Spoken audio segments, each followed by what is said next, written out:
हे everyone, welcome back. So क्या आपको भी कंफ्यूजन होता है कि कहाँ पे हम आर यूज करें, ही शी ये सब यूज करें? वेल, इन सारे वर्ड्स को हम प्रोनाउंस कहते हैं एंड प्रोनाउंस एक बहुत इंपॉर्टेंट टॉपिक है एंड बहुत बड़ा टॉपिक भी है। बट आप परेशान ना हो बिकॉज आपके लिए टॉपिक मैंने काफी ईज आउट किया हुआ है। बस आपको वीडियो को एंड तक ध्यान से देखना है। सो पहले समझते हैं प्रोनाउंस होते क्या हैं। Well, pronouns are the words which we use in place of noun. ठीक है, दे आर द वर्ड जो कि नाउन को रिप्लेस करते हैं। नाउन क्या होता है, इसका डिटेल्ड वीडियो डिस्क्रिप्शन बॉक्स पे लिंक है, आप वहां से देख सकते हैं।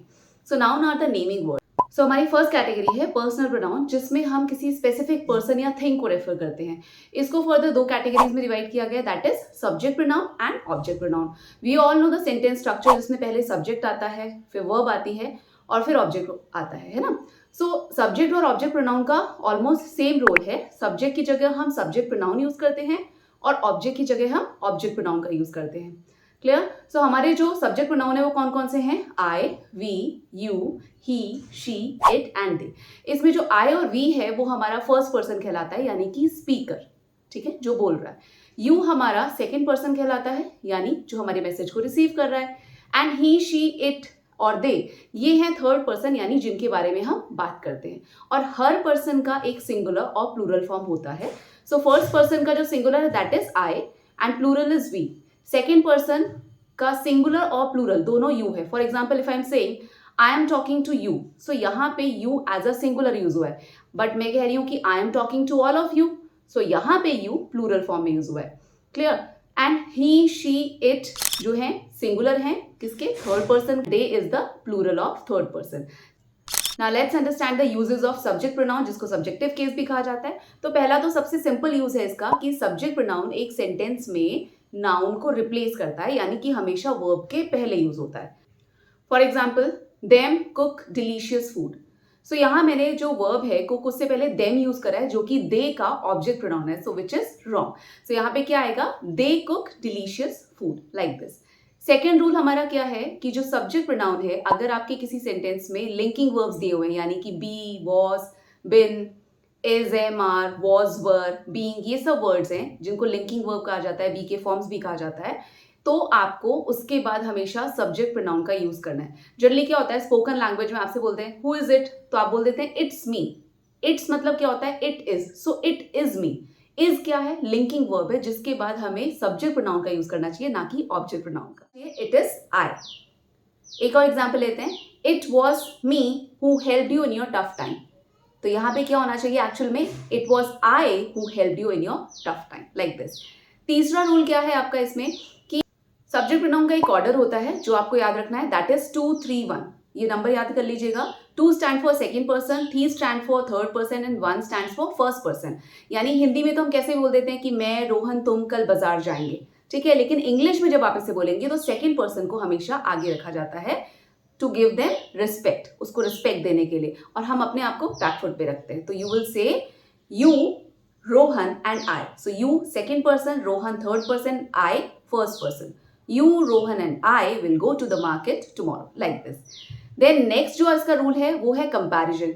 जब आप कंपैरिजन कर रहे हैं, you are using the word as or then, तो आपको हमेशा उसके बाद भी सब्जेक्ट प्रोनाउन का ही यूज करना है। For example, if you are saying she is intelligent than me, again spoken language में हम ऐसा बोल देते हैं, बट इट इज इनकरेक्ट, क्योंकि एक सब्जेक्ट का जो कंपैरिजन है वो दूसरे सब्जेक्ट के साथ ही होगा, ऑब्जेक्ट के साथ नहीं होगा। She is intelligent than I, ठीक है, like this. Now uses of object pronoun, जिसको ऑब्जेक्टिव केस भी कहते हैं। तो पहला तो यही है कि एक सेंटेंस में हमेशा इसको हम वर्ब के बाद यूज करते हैं। For example, she invited her. So invite यहाँ पे आपका क्या है? वर्ब है, उसके बाद हमने ऑब्जेक्टिव प्रोनाउन का यूज करा है, दैट इज हर, ठीक है। सेकेंड आपका रूल क्या है कि ऑब्जेक्ट प्रोनाउन को हमेशा हम प्रेपोजिशन के बाद भी यूज करते हैं। For example, the gift is for you. So for यहाँ पे आपका प्रेपोजिशन है, उसके बाद हमने यू यूज करा है एज एन ऑब्जेक्ट। एक और एग्जांपल ले लेते हैं, she is looking at me. Now at is preposition, उसके बाद में अगेन हमने ऑब्जेक्ट प्रोनाउन का यूज करा है, that is me. So she is looking at me, not I. Clear? Now we have 2 more categories of these subject pronoun. उसमें आपका एक है पोजेसिव एडजेक्टिव और एक है पोजेसिव प्रोनाउन। ना पोजेसिव एडजेक्टिव क्या है? एडजेक्टिव आपको पता है कि वो वर्ड जो किसी नाउन के बारे में या किसी के बारे में उसकी विशेषता बताते हैं, उसके बारे में बताते हैं, ठीक है। सो पोजेसिव एडजेक्टिव की एक सिंपल सी पहचान है कि पोजेसिव एडजेक्टिव के बाद में हमेशा एक नाउन प्रेजेंट होगा, लेकिन पोजेसिव प्रोनाउन में जो नाउन है वो ऑलरेडी शामिल होता है। For example, if I am saying it is my shirt, clear. So यहाँ पे आप पोजेशन दिखा रहे हो, अधिकार दिखा रहे हो। सो पोजेसिव एडजेक्टिव पोजेसिव प्रोनाउन होते ही हैं जो किसी चीज पे अपना अधिकार दिखाते हैं कि वो मुझसे या किसी और से पर्टिकुलर से बिलोंग करती है। फॉर एग्जाम्पल, आपने बोला your shirt is there and mine shirt is here. So यहाँ पे आपने यूज करा योर शर्ट, तो कि तुम्हारी शर्ट वहां पर है, और मेरी शर्ट यहाँ पे, तो आपने माइन वर्ड का यूज करा है। सो माइन क्या है? उसमें ऑलरेडी नाउन शामिल है। सो माइन का मतलब ही है कि आप शर्ट के बारे में ही बात कर रहे हैं, है ना। सो यहाँ पे रेपिटेशन हो जाएगा। सो यहाँ पे आप शर्ट यूज नहीं करेंगे, you will say simply your shirt is there but mine is here. So mine what? Mine shirt already mine के अंदर शामिल है, clear. Next come are distributive pronoun. Distributive pronoun का मतलब होता है जब आप एक ग्रुप में किसी पर्सन या थिंग को अलग अलग रेफर करके बात करते हैं, तो that is your distributive pronoun. इसमें जो कॉमन डिस्ट्रीब्यूटिव प्रोनाउन है वो है हमारे ईच, आइदर, नाइदर, नन। अब इनका यूसेज समझ लेते हैं। ईच हम यूज करते हैं जब आप प्रत्येक की बात कर रहे हैं, मतलब हर एक की बात कर रहे हैं। Like each student has a book, हर एक, प्रत्येक स्टूडेंट के पास किताब है, बुक है, ठीक है ना। फिर आपका आता है आइदर। आइदर आपका होता है दो लोगों के लिए, यानी दो चीजों के लिए यूज करने के लिए होता है। For example, you can take either road, यानी दोनों में से कोई भी एक रोड आप ले सकते हैं। अच्छा, नाइदर आपका जो है, again it is also for two, but दोनों में से कोई नहीं। जब आपको दोनों में से कोई नहीं करना होता है तो आपका होता है neither. For example, neither of two dress is costly, दोनों में से कोई ड्रेस कॉस्टली नहीं है, ठीक है। सो आपको जो मैंने टेबल स्टार्टिंग में दिखाई थी, उस टेबल को हम थोड़ा सा आगे बढ़ा देते हैं, बिकॉज उसमें अभी आगे और पार्ट्स हैं। सो नाउ नेक्स्ट हमारी जो कैटेगरी है that is reflexive pronoun. Reflexive pronoun यानी रिफ्लेक्ट, है ना। जब आपका एक्शन रिफ्लेक्ट होके, रिवर्ट होके जब वापस आप ही के पास आता है, that is are reflexive pronoun. Reflexive pronoun में जनरली जो वर्ड यूज होते हैं वो हमारे सेल्फ और सेल्स वाले वर्ड होते हैं। I am showing you the table, ये टेबल का स्क्रीनशॉट ले लीजिएगा।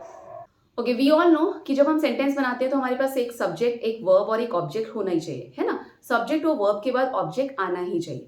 सो सब्जेक्ट और वर्ब के बाद अगर ऑब्जेक्ट नहीं है तो वो सेंटेंस कैसा लगेगा? Incomplete. Like suppose if I am saying she loved Riya, यहाँ पे again we have a subject, we have a verb, we have a object. If I am saying she loved full stop, तो यहाँ sentence incomplete है। तो यहाँ पे आपका subject verb के बाद हमें ऑब्जेक्ट चाहिए, तो ऑब्जेक्ट क्या होगा? She loved herself, because action revert होके वापस सब्जेक्ट के पास आएगा। तो शी का जो रिफ्लेक्सिव प्रोनाउन है वो क्या है? herself। तो इसलिए मैंने आपको बोला कि ये टेबल आपको बहुत अच्छे से याद कर लेनी। अगर आप ये बोल रहे हैं I enjoyed the party last night, so यहाँ पे आई आपका सब्जेक्ट है, एंजॉयड आपका वर्ब है, द पार्टी क्या है? ऑब्जेक्ट है, क्लियर। लेकिन अगर आप ये बोल रहे हैं I enjoyed in the party last night, so यहाँ पे आई आपका सब्जेक्ट हो गया, एंजॉयड आपका वर्ब हो गया, उसके बाद आपका आ गया इन द पार्टी। सो इन के बाद जो द पार्टी है वो किसका ऑब्जेक्ट है? वो प्रेपोजिशन का ऑब्जेक्ट है। आपने पढ़ा था ना ऑब्जेक्टिव केस की प्रेपोजिशन के बाद उसका ऑब्जेक्ट आता है, तो प्रेपोजिशन का ऑब्जेक्ट है यहाँ पर, लेकिन जो हमारी मेन वर्ब है एंजॉयड, उसका ऑब्जेक्ट मिसिंग है। सो यहाँ पे आपका करेक्ट वे क्या होगा? I enjoyed my self in the party last night, clear. So after this आपके लिए एक छोटी सी वर्कशीट है जिसमें कुछ एरर्स हैं, आप उसे फाइंड आउट करने की कोशिश कीजिएगा। एंड अगर चैनल पे नए हैं तो चैनल को सब्सक्राइब करना मत भूलिएगा। प्रोनाउंस के बाकी पार्ट्स के लिए हम नेक्स्ट वीडियो में आपसे मिलेंगे। पार्ट 1 में बस इतना ही। Thank you for watching.